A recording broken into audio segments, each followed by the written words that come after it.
तुम्हें सच में लगता है कि तुम्हें यहाँ डॉक्यूमेंट्स पर साइन लेने भेजा है? ओह माय गॉड, मैं तुम्हें सच बताता हूँ, बजाज फैमिली ने तुम्हें 2 करोड़ में बेचा है मुझे। वो 50 लाख एडवांस भी ले चुके हैं, तो चुपचाप आओ और मेरे ऊपर बैठ जाओ। अवंतिका को यह सुन के जोर का झटका लगा। उसे इस घटिया सिचुएशन की बिल्कुल उम्मीद नहीं थी। वो तो दादी के कहने पर यहां आई थी, तो क्या दादी भी सबके साथ मिली हुई थी? नहीं, ये सच नहीं हो सकता। वो खुद ही बड़बड़ाने लगी। तभी विकी पीछे से उसके करीब आया और उसने अवंतिका की कमर पकड़ ली। अवंतिका ने खुद को संभाला और विकी का हाथ झटककर उसे जोर का तमाचा जड़ दिया। जब दरवाजा नहीं खुला तो अवंतिका रोते हुए चिल्लाने लगी, दरवाजा खोलो, बचाओ मुझे, कोई है? प्लीज मेरी मदद करो। उसे चिल्लाते देख विकी जोर से हंसा और बोला, चिल्लाओ और चिल्लाओ, लेकिन आज तुम्हें बचाने कोई नहीं आएगा। मेरे पास मत आना, वरना मैं पुलिस को बुला दूंगी। उधर जब अवंतिका ने हार मान ली थी, तब इधर शिवाय धीरे धीरे सारे बॉडीगार्ड्स का सामना करते हुए नाइट क्लब की भूल भुलैया में आगे बढ़ रहा था। और देव के कहने पर हेडशॉट भी अपनी ब्लैक एसयूवी में फैमिली कोर्ट से शिवाय का पीछा कर उसे मारने का मौका ढूंढ रहा था। हे महाकाल, मेरी इज्जत बचा लो। अवंतिका ने मन ही मन सोचा, लेकिन एक फूल सी नाजुक अवंतिका का इस राक्षस से बच पाना नामुमकिन था। वहीं शिवाय नाइट क्लब के हर रूम का दरवाजा तोड़ तोड़ कर देख रहा था। उसे लग रहा था कि अवंतिका उन्हीं कमरों में से किसी एक में थी, लेकिन हर टूटे दरवाजे के पीछे उसे नाकामयाबी ही मिली। तभी शिवाय की नजर एक रूम पर पड़ी, जिसके बाहर 2 बॉडीगार्ड्स खड़े थे। उन गार्ड्स को देखते ही शिवाय समझ गया कि अवंतिका इसी रूम में होगी।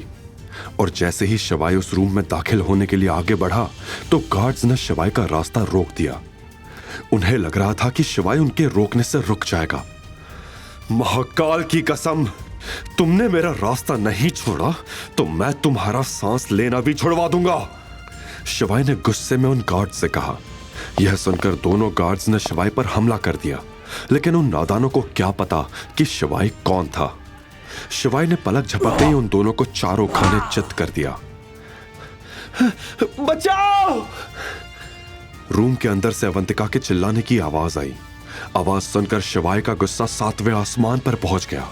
वो दरवाजे से 5 कदम पीछे गया, एक गहरी सांस ली और जोर से चिल्लाया, हर हर महादेव! और फिर पूरी ताकत से दरवाजे की ओर दौड़कर उसे एक जबरदस्त लात मार दी। दरवाजा धड़ाम से नीचे गिर गया। विकी और अवंतिका की नजर दरवाजे पर पड़ी। उनके सामने लाल आंखों और बिखरे बालों वाला शिवाय, जो गहरी सांसें लेते हुए किसी घायल शेर से कम नहीं लग रहा था। शिवाय का यह रूप देखकर विकी के पसीने छूट गए। तुरंत उसने अवंतिका को छोड़ दिया। शिवाय की नजर सीधे उस चेहरे पर गई जो उसने 12 साल पहले देखा था। एक पल के लिए सब थम गया था। अवंतिका को देखकर शिवाय का दिल 2 गुनी तेजी से धड़कने लगा।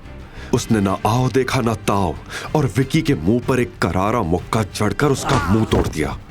विकी जमीन पर मुंह के बल गिरा। शिवाय कांपती हुई अवंतिका के पास आया और उसने उसका बदन ढकने के लिए उसे अपना जैकेट पहना दिया। तुम ठीक हो? शिवाय ने धीमी आवाज में अवंतिका से पूछा। सहमी हुई अवंतिका कुछ बोल नहीं पा रही थी, वो बस रोए जा रही थी। ऐसे में शिवाय ने उसे दिलासा देते हुए कहा, डरो मत, अब सब ठीक हो जाएगा। इतने में उधर विक्की अपनी जगह से उठा और मुंह से खून थूकते हुए तैश में बोला, कौन है बे तू? मेरे ही क्लब में आकर मुझसे पंगा लेने की तेरी हिम्मत कैसे हुई? शिवाय ने लाल आंखों से विक्की को देखा और बोला, मैं वो हूं जिसका चेहरा आज के बाद तू भूल नहीं पाएगा। इसके बाद शिवाय ने अवंतिका से कहा, चलो यहां से।